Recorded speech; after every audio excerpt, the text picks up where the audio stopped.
படையின் தமிழ்நாடு, பாண்டிச்சேரி மற்றும் அந்தமான் நிக்கோபார் இயக்குநரகம் மற்றும் திருச்சிராப்பள்ளி என்சிசி குழுமம் ஆகியவற்றின் கீழ் என்சிசி இயக்குநரகங்களுக்கு இடையேயான என்சிசி மாணவர்களுக்கான தேசிய அளவிலான துப்பாக்கிச் சுடும் போட்டி திருச்சியில் இன்று கேடட் அகாடமியில் தொடங்கியது.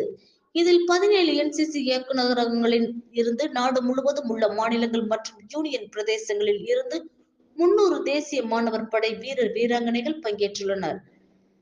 50 மீட்டர் காலிபர் துப்பாக்கி, 10 மீட்டர் ஏர் ரைபிள் மற்றும் ஏர் பிஸ்டல் பிரிவில் 12 பிரிவுகளில் வீரர் வீராங்கனைகளுக்கு என தனித்தனியே போட்டிகள் நடைபெறுகிறது. தமிழகத்தில் முதன்முறையாக திருச்சியில் நடைபெறும் என்சிசி துப்பாக்கிச் சுடும் போட்டியில் தேசிய மாணவர் படை வீரர் வீராங்கனைகள் இலக்கை நோக்கி குறிவைத்து சுடுகின்றனர். இன்று தொடங்கி வருகின்ற 15ஆம் தேதி வரை நடைபெறும் இந்த துப்பாக்கிச் சுடும் போட்டியில் சிறப்பாக செயல்படுபவர்கள் செப்டம்பர் மாதம் நடைபெறும் ஜிவி மவலங்கர் அகில இந்திய துப்பாக்கிச் சுடுதல் போட்டியின் முந்தைய தகுதி போட்டிக்கு முன்னேறுவார்கள்.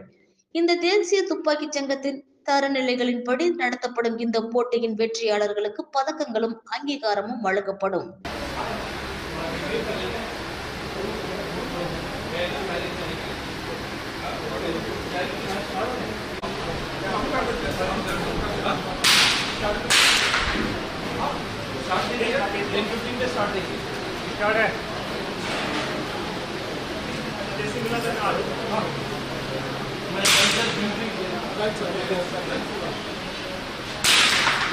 आराम से करना बिल्कुल